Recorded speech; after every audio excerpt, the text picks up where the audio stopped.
பின்னாடி ஒரு FC25 இருக்கா, இங்கே ஒரு RS 200 இருக்கா, இதை பற்றி தான் இந்த வீடியோ. இந்த வீடியோவில் நான் என்ன சொல்ல வரேன்னு நீங்கள் ஃபுல்லாக பார்த்தா மட்டும்தான் தெரியும். இது ஒரு கம்பேரிஷன் வீடியோ கிடையாது, கம்பேர் பண்ணுறவங்களுக்கான வீடியோ.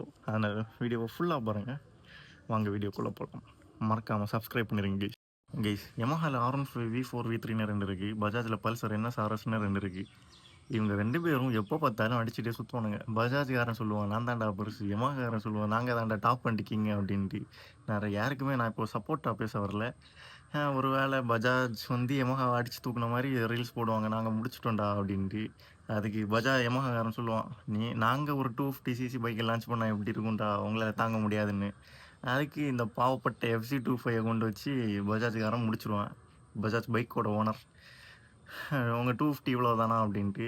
கைஸ், ரெண்டுமே 2 கேரக்டர். பல்சர் NS RSக்கும் R15 V4க்கும் same character. 4 valve engine, power எல்லாமே ஹை ஆர்பிஎம்மில் தான் ப்ரொடியூஸ் ஆகும். ஆனால் இந்த FC25க்கு மட்டும் 5 கியர், 2 வால் இன்ஜின்.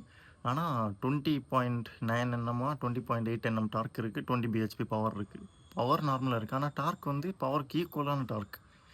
ஆனால் இந்த பைக்கோட கேரக்டரே வேறு. இப்போது NS RS R15 எல்லாமே ஒரு டாப் எண்டில் போகும், கண்டிப்பாக போகும். அதே இது ஒரு ஹில் ஸ்டேஷனில் டபுள்ஸோட பில்லியனோட பேக்கில் லக்கேஜையும் கட்டிட்டு நான் இப்போ ஊட்டி கொடைக்கானல் எங்கேயாவது போகிறேன். நான் பொய் சொல்ல மாட்டேன், பொய் சொல்ல வரல. இப்போ நான் RSல நான் சிங்கிளாக போனால் கூட ஒரு மாதிரி அந்த ஹில் ஸ்டேஷனில் திணறுது. ஒவ்வொரு கியரும் ட்ராப் பண்ணணும், திருப்பி போடணும், அந்த மாதிரி. ஆனால் FC25 அந்த பிரச்சனையே இல்லை. இந்த பைக்கோட கேரக்டருக்கு எந்த கியரில் முறுக்கினாலும் பவர் இருக்குது. டாப் எண்டில் என்ன சொல்லலை, இனிஷியலையும் மிட் ரேஞ்சிலையும் ஹைவேல க்ரூஸ் பண்ணுறப்போ கூட அவ்வளோ சூப்பராக க்ரூஸ் பண்ணிட்டு போகும்.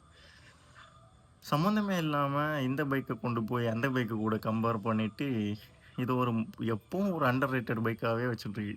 வண்டி டிஸ்கண்டினியூ ஆகியாச்சு. ஒரு நல்ல பைக் நான் ஓன் பண்ணதுனால தான் எனக்கு தெரியும், இந்த பைக்கோட கேரக்டர் புரிஞ்சு இவ்வளோ விஷயம் தெரியுது. இதை கொண்டு போய் டியூக்கு 250யோ இல்லை ஜிக்ஸர் 250யோ டாமினார் 250யோ கம்பேர் பண்ணுறது ரொம்ப தப்பு. ஏன்னா அதோட கேரக்டரும் வேறு. டாமினார் 250 கூட டூரர் தான், அந்த ப்ரைஸுக்கு அதுவும் ஒர்த்து, இந்த ப்ரைஸுக்கு இதுவும் ஒர்த்து. ஒரு R15 ரேட்டுக்கு ஒரு 250cc யமஹாலே தான் வச்சு. யமஹாலே MT-15 இருக்குது, FC25 இருக்குது. ஆனால் MT-215க்கு மாஸ்டர் ஆஃப் டார்க்குன்னு ஃபுல் ஃபார்ம் இருக்குது. ஆனால் FCக்கு மட்டும் அவ்வளோ டார்க் இருந்துமே ஒரு அண்டர் ரேட்டடான வண்டி. இப்போது பைக்கை கம்பேர் பண்ணுறது எப்படின்னா, இப்போது எப்படி சொல்ல, 2 பைக் இருக்குது, ரெண்டுமே 2.5 லட்ச ரூபா. ஆனால் இதில் இப்போ ஸ்பெக்கு கம்மியாக இருக்குது, அதில் ஸ்பெக்ஸ் அதிகமாக இருக்குன்னு அப்படி வேணால் கம்பேர் பண்ணிங்களே தவிர, நான் தான் பெஸ்ட்டு, நான் தான் அவன், நான் தான் இவன்லாம் சொல்லிகிட்டு இருக்காதிங்க.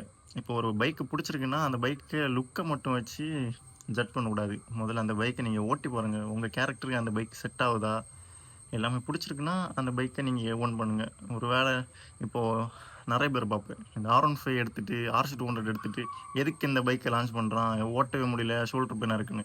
அப்போது எதுக்கு நீங்கள் அந்த பைக்கை எடுக்கணும்னு தான் கேட்கேன். அந்த பைக்கோட கேரக்டரே அதான். அதை எவனுக்கு ஓட்ட முடியுமோ அந்த பைக்கை அவன் எடுத்துக்கணும்.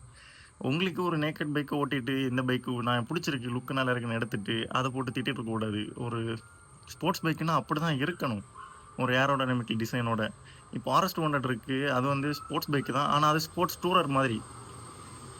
ரொம்ப அப்ரைட்டாகவும் இல்லை, ரொம்ப ஷோல்டர் பெயின் வர அளவுக்கு கமந்தும் கிடக்க வேண்டாம். சூப்பராக ரைட் பண்ணி சூப்பராக என்ஜாய் பண்ணலாம். RS 200 ட்ராக்குக்கு எடுத்துகிட்டு போய் ஓட்டுறத விட டூரிங் கொண்டு போய் என்ஜாய் பண்ணுறவங்க தான் அதிகம். அதில் நானும் ஒருத்தன். கிட்டத்தட்ட 60,000 கிலோமீட்டர் டூரிங் போயிருக்கேன். இந்த FC25 நான் பழைய வண்டியை 1,90,000 கிலோமீட்டர் நான் ஓட்டியிருக்கேன். எனக்கு இதை பற்றி பேச வேண்டிய எல்லா தகுதியும் இருக்குது, நான் பேச தான் செய்வேன். அதனால் இப்போது பைக்கை கம்பேர் பண்ணுறதை பொறுத்த வரைக்கும் பைக்கோட கேரக்டரை வச்சு கம்பேர் பண்ணுறது ரொம்ப தப்பு. அந்த ப்ரைஸை வச்சு கம்பேர் பண்ணுங்கள், நான் ஒத்துக்கிறேன். அப்படி கேரக்டர் வச்சு கம்பேர் பண்ணணுன்னா இதுக்கு ஈக்குவலான இன்னொரு பைக்கை கொண்டு வந்து கம்பேர் பண்ணுங்கள். இந்த எக்ஸ்பல்ஸை தூக்கி ஹிமாலயன் கூட கம்பேர் பண்ணுறது அது கரெக்டான விஷயந்தான். ஏன்னா ரெண்டுமே ஒரு அட்வென்ச்சர் பைக்கு. ஆனால் இந்த ப்ரைஸுக்கு இது எடுக்கலாமா, இல்லை கொஞ்சம் எக்ஸ்ட்ரா கொடுத்து அதை எடுக்கலாமான்னு வேணால் பேசலாமே தவிர, ஹிமாலயனை விட எக்ஸ்பல்ஸ் தான் பெஸ்ட்டு, எக்ஸ்பல்ஸை விட ஹிமாலயன் தான் பெஸ்ட்டுன்னு சொல்லவே முடியாது. ஏன்னா ரெண்டத்தோட ரேட்டும் அவ்வளோ வித்தியாசம் இருக்குது. அது மாதிரி தான் ஒரு பைக்கை பிடிச்சிருக்கா அந்த பைக்கை ஓட்டி பாருங்கள், அந்த கேரக்டரை முதல்ல ஃபீல் பண்ணி அதை ஓட்டுங்க. அப்போ தான் உங்களுக்கு தெரியும் இது எந்த மாதிரி பைக்கு அப்படின்னு.